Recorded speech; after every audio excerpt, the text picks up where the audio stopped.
Hi friends, welcome back to Hema's cook book. ಇವತ್ತು ನಾನು ಎಲ್ಲರೂ ಇಷ್ಟಪಡುವಂಥ ಗರಿ ಗರಿ ಪಕೋಡ ಮಾಡ್ತಾಯಿದ್ದೀನಿ. ಈ ಪಕೋಡನ ನಾನು ಕ್ಯಾಬೇಜ್ ಅಂದರೆ ಎಲೆಕೋಸಲ್ಲಿ ಮಾಡ್ತಾಯಿದ್ದೀನಿ. ಇದು ಎಷ್ಟು ಕ್ರಿಸ್ಪಿಯಾಗಿ ಎಷ್ಟು ಟೇಸ್ಟಿಯಾಗಿರುತ್ತೆ ಅಂತಂದರೆ ಈ ಪಕೋಡನ ನೀವು ಮತ್ತೆ ಮತ್ತೆ ಮಾಡ್ತಿರ್ತೀರ. ಬನ್ನಿ ಹೇಗೆ ಮಾಡೋದು ನೋಡ್ಕೊಬರೋಣ. ಇದಕ್ಕೆ ಮೇನ್ ಇಂಗ್ರೀಡಿಯೆಂಟ್ ಕ್ಯಾಬೇಜ್ ಅರ್ಧ ತೊಗೊಂಡಿದ್ದೀನಿ. ಯಾವ ಸೈಜ್ನದ್ದು ಅಂತ ನೀವು ಕೇಳ್ಬೋದು. ಆಮೇಲೆ ನಾನು ಕಪ್ ಅಳತೆಯಲ್ಲಿ ಹೇಳ್ತೀನಿ. ಕ್ಯಾಬೇಜಲ್ಲಿರೋ ದಿಂಡನ್ನು ತೆಗೆದು ಕ್ಯಾಬೇಜ್ನ ಸಣ್ಣ ಸಣ್ಣದಾಗಿ ಎಳೆ ಎಳೆಯಾಗಿ ಕಟ್ ಮಾಡ್ಕೋಬೇಕು. ಅಂದರೆ ಉದ್ದುದ್ದವಾಗಿ ತೆಳ್ಳಗೆ ಕಟ್ ಮಾಡ್ಕೋಬೇಕು. ಕಟ್ ಮಾಡಿದಾದಮೇಲೆ ಪದ್ರ ಪದ್ರ ಇರೋ ಕ್ಯಾಬೇಜ್ನ ಬಿಡಿ ಬಿಡಿಯಾಗಿ ಸಪ್ರೇಟ್ ಮಾಡಬೇಕು. ನೋಡಿ ಈ ರೀತಿ. ನಂತರ ಒಂದೆರಡು ಸಲ ಚೆನ್ನಾಗಿ ವಾಶ್ ಮಾಡಬೇಕು. ಇದರ ಜೊತೆಗೆ 2 ಮೀಡಿಯಮ್ ಸೈಜ್ ಈರುಳ್ಳಿ, ಇದನ್ನು ಕೂಡ ಉದ್ದುದ್ದವಾಗಿ ಕಟ್ ಮಾಡ್ಕೋಬೇಕು. ಪುದೀನ 1 ಹಿಡಿ, ಕೊತ್ತಂಬರಿ ಅರ್ಧ ಹಿಡಿ, ಹಸಿಮೆಣಸಿನಕಾಯಿ 5, ಇವೆಲ್ಲವನ್ನು ಸಣ್ಣ ಸಣ್ಣದಾಗಿ ಕಟ್ ಮಾಡ್ಕೋಬೇಕು. ಈಗ ಈ ಪಕೋಡ ಮಿಕ್ಸನ್ನು ರೆಡಿ ಮಾಡ್ಕೊಳ್ಳೋಣ ಬನ್ನಿ. ಒಂದು ಬಾಣಲೆಗೆ ಈರುಳ್ಳಿ ಹಾಕ್ತಾ ಇದ್ದೀನಿ.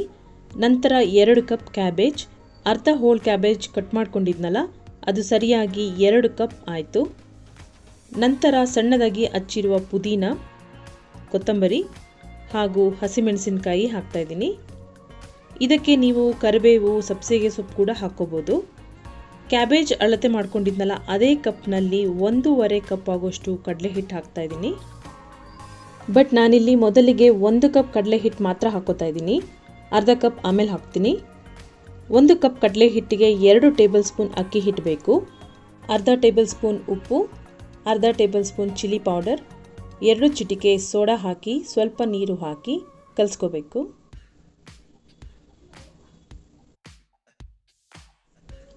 ಚೆನ್ನಾಗಿ ಮಿಕ್ಸ್ ಮಾಡಿದಾದಮೇಲೆ ಇನ್ನೂ ಅರ್ಧ ಕಪ್ ಕಡಲೆ ಹಿಟ್ಟು ಹಾಕಿ ಸ್ವಲ್ಪ ಟೈಟಾಗಿಯೇ ಕಲಿಸ್ಕೋಬೇಕು. ಜಾಸ್ತಿ ನೀರು ಹಾಕಬಾರ್ದು. ನೀರು ಜಾಸ್ತಿ ಆದರೆ ಪಕೋಡ ತುಂಬ ಸಾಫ್ಟಾಗಿ ಬಂದ್ಬಿಡುತ್ತೆ, ಕ್ರಿಸ್ಪಿನೆಸ್ ಇರೋಲ್ಲ ಮತ್ತು ಎಣ್ಣೆ ಜಾಸ್ತಿ ಹೀರ್ಕೊಳ್ಳುತ್ತೆ. ನೋಡಿ ಈ ಹದದಲ್ಲಿ ಕಲಿಸ್ಕೊಂಡಿದ್ದೀನಿ. ಈಗ ಎಣ್ಣೆನ ಕಾಯ್ಲಿಕ್ಕೆ ಇಡೋಣ. ಎಣ್ಣೆ ಕಾದಿದೆಯಾ ಅಂತ ಚೆಕ್ ಮಾಡಿಕೊಂಡು ಕಲಸಿರೋ ಪಕೋಡ ಮಿಕ್ಸ್ನ ಬಿಡಿ ಬಿಡಿಯಾಗಿ ಎಣ್ಣೆಗೆ ಈ ರೀತಿ ಉದುರಿಸ್ಬೇಕು. ಉಂಡುಂಡೆ ಹಾಕಬಾರ್ದು. ಕ್ಯಾಬೇಜ್ನಲ್ಲಿ ಮಾಡೋ ಪಕೋಡ ಇಷ್ಟು ಕ್ರಿಸ್ಪಿ ಇರುತ್ತಾ ಅಂತ ನೀವು ಎಕ್ಸ್ಪೆಕ್ಟೇ ಮಾಡಿರೋಲ್ಲ, ಅಷ್ಟು ಕ್ರಿಸ್ಪಿಯಾಗಿರುತ್ತೆ.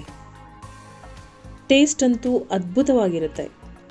ಅಂದಾಜು 10 ನಿಮಿಷ ತಿರುಗಿಸ್ತಾ ಮೀಡಿಯಂ ಫ್ಲೇಮ್ನಲ್ಲೇ ಫ್ರೈ ಮಾಡಬೇಕು.